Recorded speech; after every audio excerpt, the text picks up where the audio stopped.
Welcome to Tales by Gemini Bay, where mysteries unravel and suspense lurks in every shadow. Today, we dive into a chilling tale of madness and guilt. Edgar Allan Poe's The Telltale Heart, first published in 1843. This haunting story will grip you, as we journey into the dark corners of the human mind. Prepare yourself for a thrilling experience. The Telltale Heart. True. Nervous. Very, very dreadfully nervous I had been and am. But why will you say that I am mad? The disease had sharpened my senses, not destroyed, not dulled them. Above all was the sense of hearing acute. I heard all things in the heaven and in the earth. I heard many things in hell. How, then, am I mad? Hearken, and observe how healthily, how calmly I can tell you the whole story.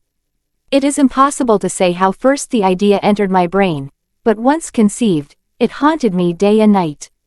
Object there was none, passion there was none. I loved the old man. He had never wronged me. He had never given me insult. For his gold I had no desire. I think it was his eye. Yes, it was this. He had the eye of a vulture, a pale blue eye, with a film over it. Whenever it fell upon me, my blood ran cold, and so by degrees, very gradually, I made up my mind to take the life of the old man, and thus rid myself of the eye forever. Now this is the point. You fancy me mad. Madmen know nothing, but you should have seen me.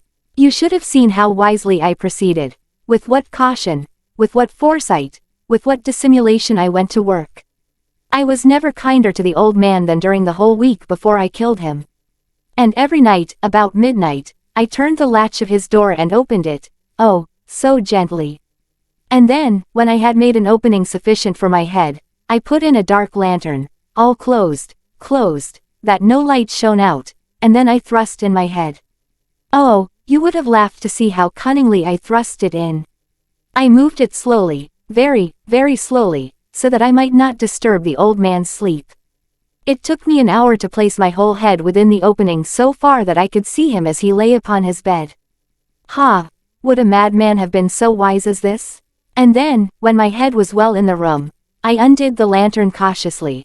Oh, so cautiously, for the hinges creaked. I undid it just so much that a single thin ray fell upon the vulture eye.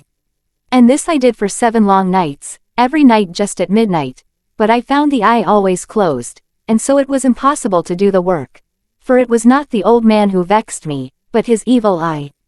And every morning, when the day broke, I went boldly into the chamber, and spoke courageously to him, calling him by name in a hearty tone, and inquiring how he has passed the night. So you see he would have been a very profound old man, indeed, to suspect that every night, just at 12, I looked in upon him while he slept. Upon the 8th night I was more than usually cautious in opening the door. A watch's minute hand moves more quickly than did mine. Never before that night had I felt the extent of my own powers, of my sagacity. I could scarcely contain my feelings of triumph. To think that there I was, opening the door, little by little, and he not even to dream of my secret deeds or thoughts. I fairly chuckled at the idea, and perhaps he heard me, for he moved on the bed suddenly, as if startled. Now you may think that I drew back, but no. His room was as black as pitch with the thick darkness, for the shutters were close fastened, through fear of robbers, and so I knew that he could not see the opening of the door, and I kept pushing it on steadily. I had my head in, and was about to open the lantern, when my thumb slipped upon the tin fastening, and the old man sprang up in bed, crying out, "Who's there?" I kept quite still and said nothing. For a whole hour I did not move a muscle, and in the meantime I did not hear him lie down.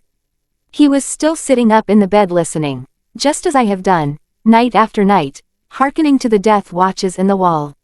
Presently I heard a slight groan, and I knew it was the groan of mortal terror.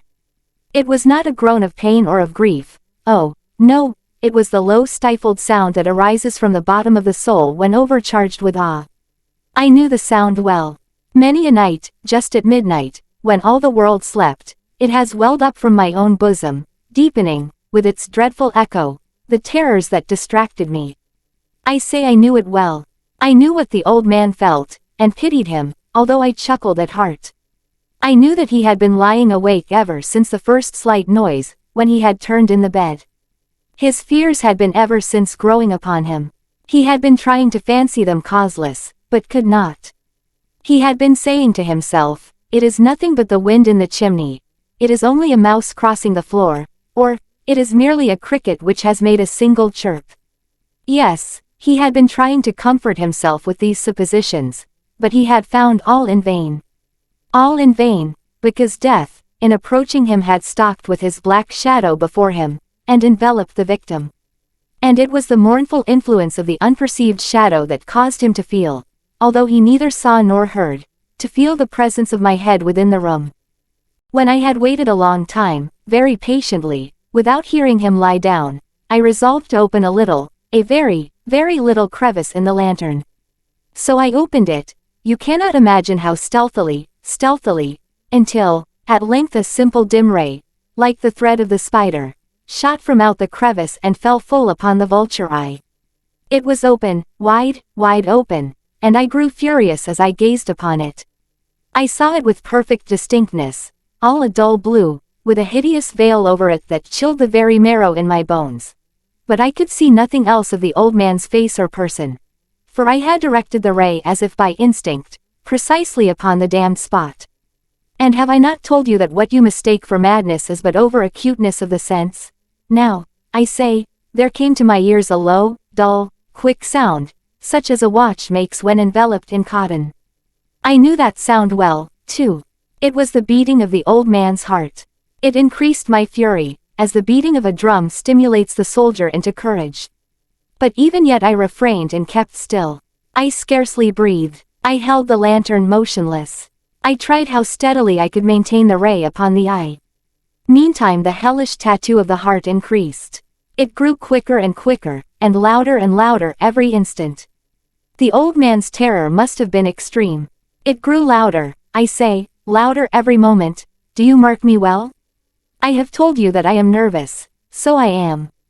And now at the dead hour of the night, amid the dreadful silence of that old house, so strange a noise as this excited me to uncontrollable terror. Yet, for some minutes longer I refrained and stood still. But the beating grew louder. I thought the heart must burst. And now a new anxiety seized me. The sound would be heard by a neighbor. The old man's hour had come. With a loud yell, I threw open the lantern and leapt into the room. He shrieked once only. In an instant I dragged him to the floor, and pulled the heavy bed over him. I then smiled gaily, to find the deed so far done. But, for many minutes, the heart beat on with a muffled sound. This, however, did not vex me. It would not be heard through the wall. At length it ceased. The old man was dead. I removed the bed and examined the corpse. Yes, he was stone dead. I placed my hand upon the heart and held it there many minutes. There was no pulsation. He was stone dead. His eye would trouble me no more. If still you think me mad, you will think so no longer when I describe the wise precautions I took for the concealment of the body. The night waned, and I worked hastily, but in silence. First of all I dismembered the corpse. I cut off the head and the arms and the legs. I then took up 3 planks from the flooring of the chamber, and deposited all between the scantlings. I then replaced the boards so cleverly, so cunningly, that no human eye, not even his, could have detected anything wrong. There was nothing to wash out, no stain of any kind, no blood spot whatever. I had been too wary for that. A tub had caught all. Ha!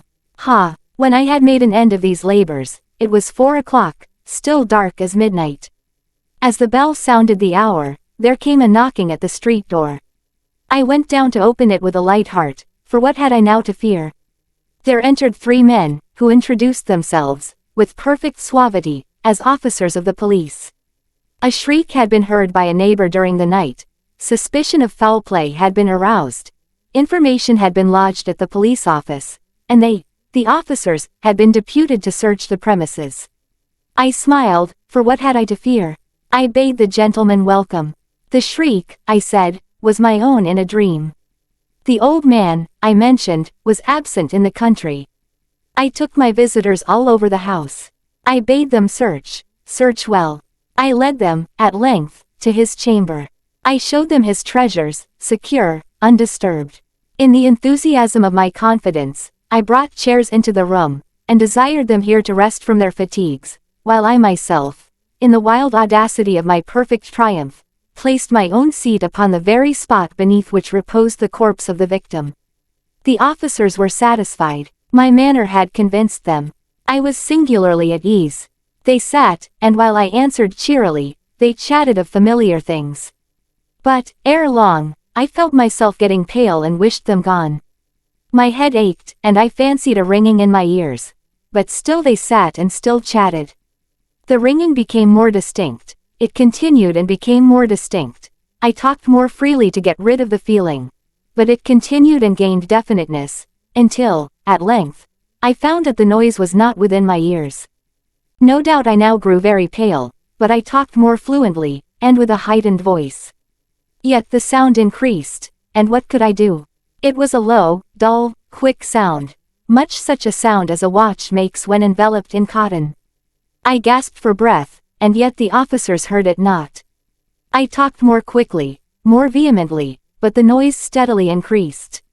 I arose and argued about trifles, in a high key and with violent gesticulations, but the noise steadily increased. Why would they not be gone? I paced the floor to and fro with heavy strides, as if excited to fury by the observations of the men, but the noise steadily increased. Oh God, what could I do? I foamed, I raved, I swore. I swung the chair upon which I had been sitting, and grated it upon the boards, but the noise arose over all and continually increased. It grew louder, louder, louder.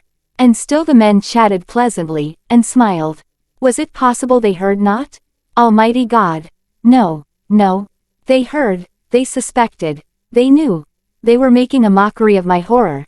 This I thought, and this I think. But anything was better than this agony. Anything was more tolerable than this derision. I could bear those hypocritical smiles no longer. I felt that I must scream or die. And now, again, hark! Louder, louder, louder, louder, villains! I shrieked, dissemble no more. I admit the deed. Tear up the planks. Here, here, it is the beating of his hideous heart.